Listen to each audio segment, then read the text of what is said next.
Hello, and welcome to the RightNOW podcast. My name is Derek Distin, Senior Director of Customer Experience here at WriteWorks. You know, the accounting profession traces its roots back over 7,000 years. Ancient Mesopotamians were doing this profession.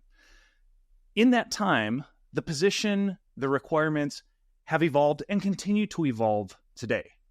I'm deeply humbled that you've tuned in today, and I'm very thankful for the opportunity to speak to a number of thought leaders across the industry about the changes that we're seeing.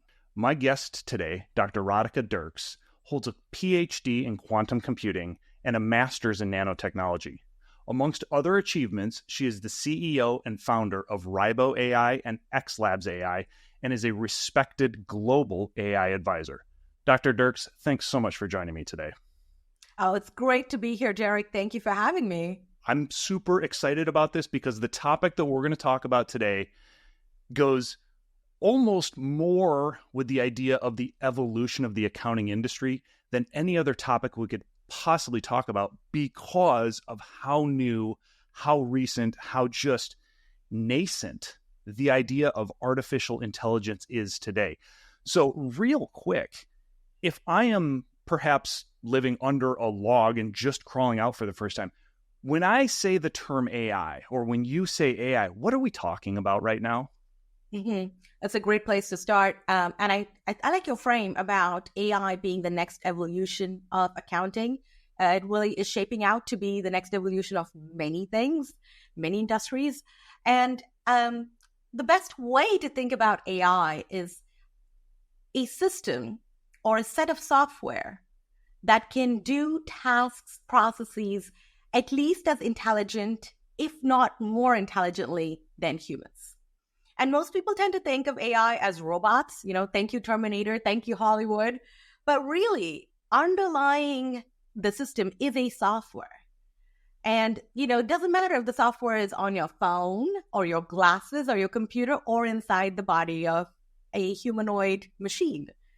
That AI is ultimately a software that is doing something intelligent. Now, how we describe intelligence, that's another question. But in a nutshell, that's the best way to think about AI. So what are the challenges then specific to the accounting industry and to the accounting profession that AI is either solving or looking to solve or can potentially help solve today? Yeah, so if you look at accounting today, there are many issues going on. I would say one of the biggest challenges is just keeping up with compliance and laws and taxes. Like that's a handful because one, these laws are changing underneath our feet as companies become bigger and bigger and states and countries keep changing what is the right way to do things. And also the tax code. There's a lot going on just in taxes that we can talk about. So that is one key area. The second key area, one of the biggest challenges is, of course, keeping track of cash flows, doing the core business of accounting, tracking cash flows, predicting default, predicting fraud. I would lump all of those things in.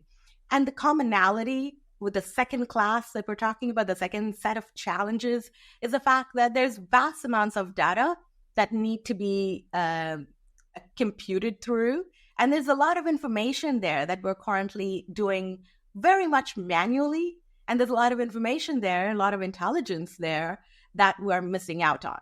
So those are the two big areas, where we spend most of our time in the accounting industry that AI can absolutely amplify and help with. And how could it help me in let's just take the first one, the complexity of the tax code, the changes that states and federal governments and local municipalities might push out.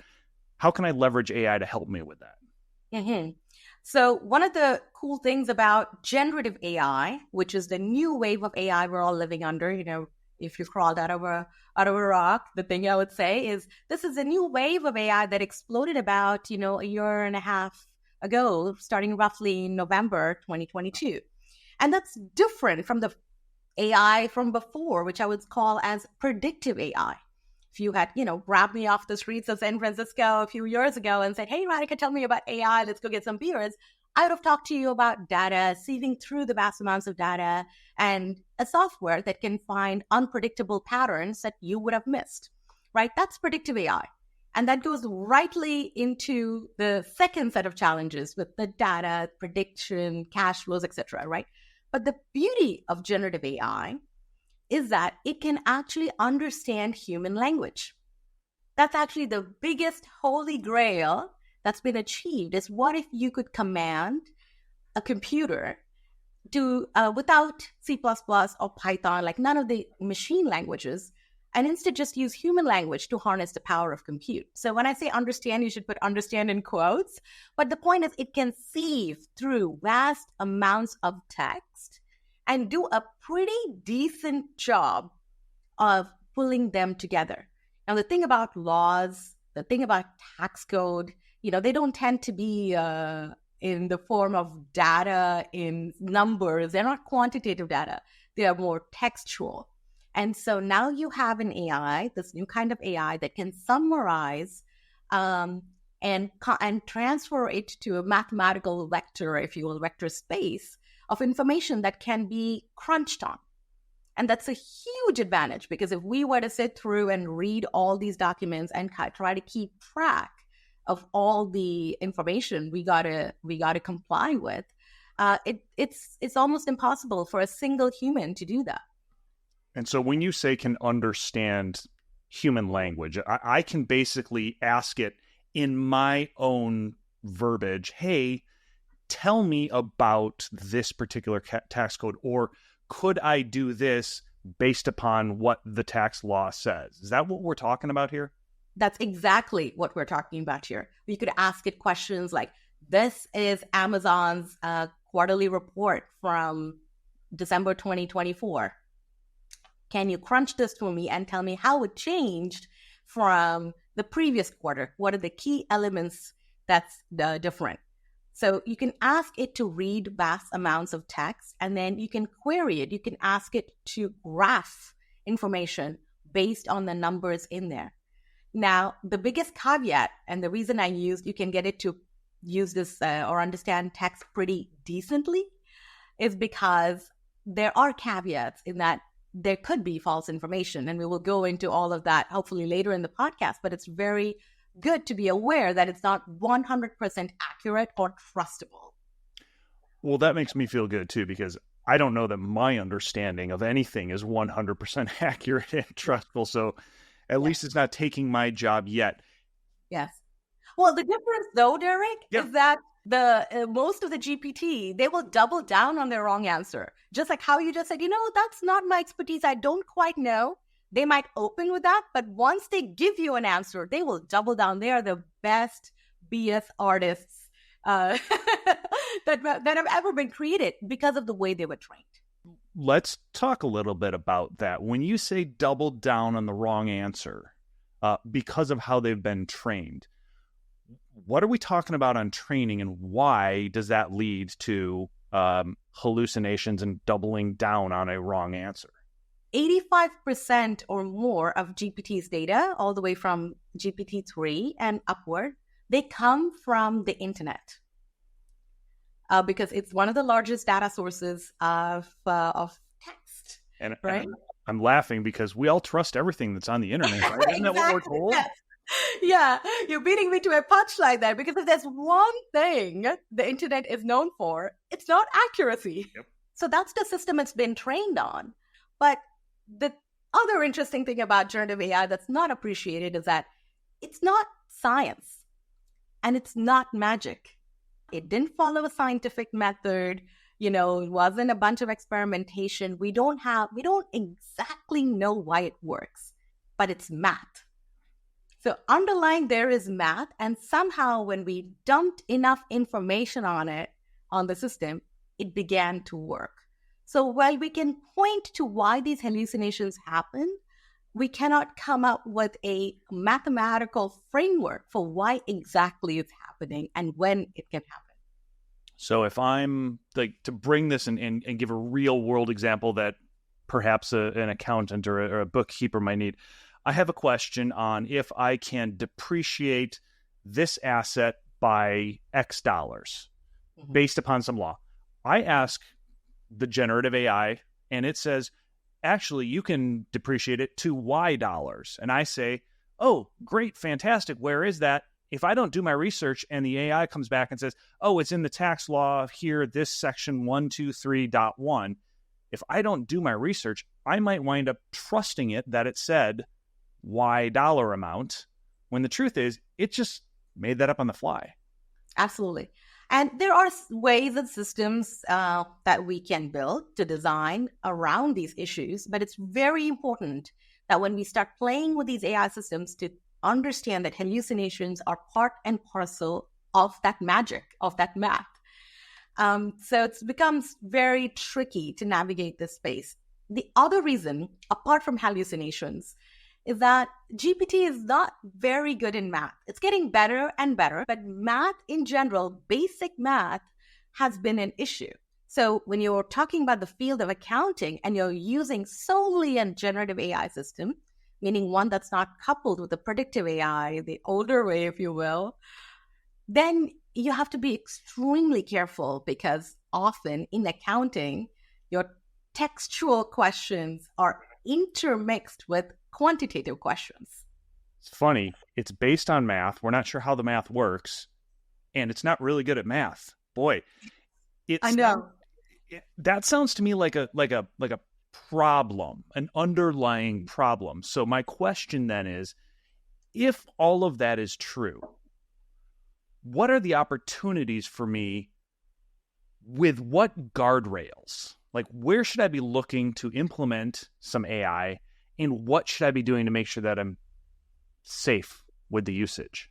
Yes, a good starting point would be to work with an AI advisor. So you bring them on board. Like the first thing, you don't know anything about AI. You can Google, you can play around, take some courses, but the best use of your time, especially if you're, a senior leader, executive in a firm, or even otherwise, if you are advanced enough in your career and you can afford to bring on an advisor, even for a couple of hours, you talk to them about, okay, how do I really get started? And that just opens up, they'll give you, for your industry, for your company, much more personalized information than just generic advice that you would see online. The second thing I would say, and this is along the strategy, the easiest place to start would be on a mini project. The project can be, like carve out something that you can start testing live, either things that are connected to the real world. You don't want to start like a competition amongst your employees. I mean, it's a fine place to start, but I want it to have some real world relevance, right? So that's one of the smaller ways you can start. And that gets your feet wet. Your employees are excited. You got your training out of order. And then in parallel, you're working on your long-term strategy. I work with an advisor. I put something in place. What should I be looking at to tell me that AI is impacting my business positively? Yes. So the first thing should definitely be manual hours, manual amount of work. How much easier has your job become, right? So how much are you combing through your documents right now if you're tracking those hours amongst your entire team? So some measure of productivity definitely needs to be there. The second one would be, again, where are you directing it to? Is it predicting cash flow? So how good is it? How much improvement are you seeing? Is it in fraud detection? Or is it in defaults in accounting, invoices, etc.? So pick a few of your top challenges or top areas you want to see, and then come up with the metrics accordingly. How much money did we save? And then I always like to add a third layer, which is how much more exciting is it for you? And many of my clients, I mean, it's amazing. Many of my clients, some of the comments I would receive is in the first meeting, they have their entire mindset completely changed. And that change in mindset, it's not a quantitative number, and it's priceless because you cannot go anywhere else to get trained for it. So you move from a fear-based frame of, oh my God, is AI going to take over my jobs? And what am I bringing to the table? And the sense of dread to, okay, this tool is great, but I'm not going to be replaced today or maybe even tomorrow, maybe even the next few years. I have to figure out a different way of working with it. And it's only when you start working with an advisor and a real project where the magic combines. And the excitement, for me, I feel like I've expanded my team fivefold just because I have a multiple range of generative AI tools. I haven't stopped working with humans. I just feel more like I can do more. There's a genuine risk there too. You tend to want to do more and more, but Right. that mindset change and excitement amongst your team, that should definitely be one of the metrics. We talk about within RightWorks, one of the conversations we have a lot is capacity versus bandwidth. Bandwidth is limited, right? There's 24 hours in a day. There's X number of employees who can do X amount of hours of work. Therefore, our bandwidth is limited. Capacity tends to be limited then as well. But if you can find a way to, and I'm going to use a term here, let me know if this resonates, to partner with AI, right? AI is not replacing, I'm partnering with AI. That can allow me to, as you mentioned with the JP Morgan example, reduce 90% of the work. My capacity has actually increased because now there is other things that I can focus on to get work done during. Absolutely. The other benefit I would add, I love the two axes of going there, the bandwidth and capacity. And this is perhaps, you might think it might not be relevant for accounting, but I'm a firm believer that it's relevant in everything we do. And the third axis is creativity. And one of the first areas that opens up in your brain when you offload that manual work, and that's where this fun element also comes in, is that it opens up your bandwidth and your capacity for newer ways of thinking and newer ways of doing your old job. And really, that's what we really need in this age of AI, because the reality is 80% of what you do every day, that can already be done by a system. Most industries, right? I mean, if you're in construction, fine, it's probably, much lesser. But in most of the fields that we're talking about, especially in accounting, the truth is 70 to 80% can already be done. It's just a question of the world catching up. So the flip side to that, and that's where the fear and the hesitancy and, the not being able to trust these systems come from. But the flip side to that is that the 20% of what it cannot do and you still can, the value of that has just amplified by 10,000x. So your job is to figure out what is that 20% that you bring to the table that these systems cannot do and you have in your experience and expertise. And if I can figure that out for myself or for my firm, what we have done is, like you said, the value of that is now exponentially more valuable. Mm-hmm. And we can craft a new generation, a new stage for my company to grow to. I had not thought of it that way, about that value is actually now increased in that percentage. If I were to go back to that, Radhika, I would say embrace fully and more of who you are. And if I could add one more line, sure. Because I didn't time my advice for 30 seconds. I don't think that took 30 seconds. I would say something like, people tend to think of humans as being talented left brain and right brain. And the more and more you can integrate both of them and stand unabashedly, like wholly just be you, the more the genius comes out, the more, success comes your way. So I think that would be the one piece of advice, because, I was trained as a scientist. I spent many years in math and tech, and I love that world. And I became obviously more and more analytical, and I was very good at that. I still am. But really the magic started happening when I opened up the other side as well. And I think very few people appreciate that. We're not taught to appreciate that. We're actually told, that you have to pick one or the other. And that would be my biggest advice 10 years ago. That's awesome. That's fantastic stuff. Know thyself, I guess, is another way that you could say something along those lines. Yeah. Know thyself fully. Fully. Correct. All right, so now we're going to step back in the time machine. We're going to press the button, and it's going to take us 10 years into the future from now. So we were talking to yourself 10 years ago. We now travel 20 years from that point, 10 years for you and I right now. Door opens up. There's Radhika, 10 years older. What one question are you going to ask of yourself? Hey, what is the one decision that got you here? What is the one decision you made, you think, changed your life such that you landed here? And I would make it really fast, really rushed, because I want to hear everything they have to say. Yep. That's awesome. That's a fantastic way of asking the question, too. What got you here? Yeah. Well, I mean, and really, if I were to ask the same question 10 years ago, the answer would be leaving that job. That one decision, and there are, of course, a bunch of other decisions, right? Many decisions and regrets and failures and amazing successes, but it was that one decision that catapulted where I am today.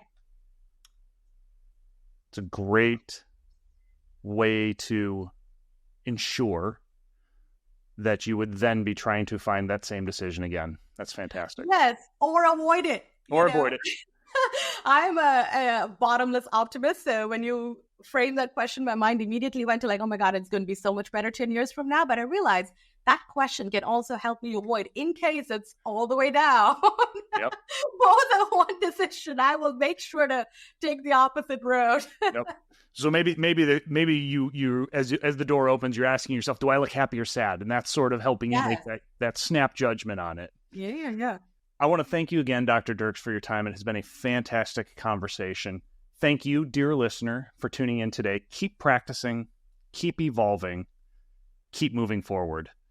To put a twist on that ancient Chinese proverb, the best time to have begun planning for the future was years ago.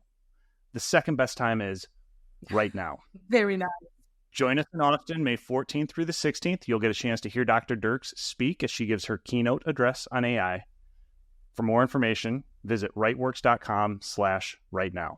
Dr. Dirks, again, thank you very much. Thank you for having me. This was a pleasure, and I can't wait to meet all of you in Austin. It's going to be awesome.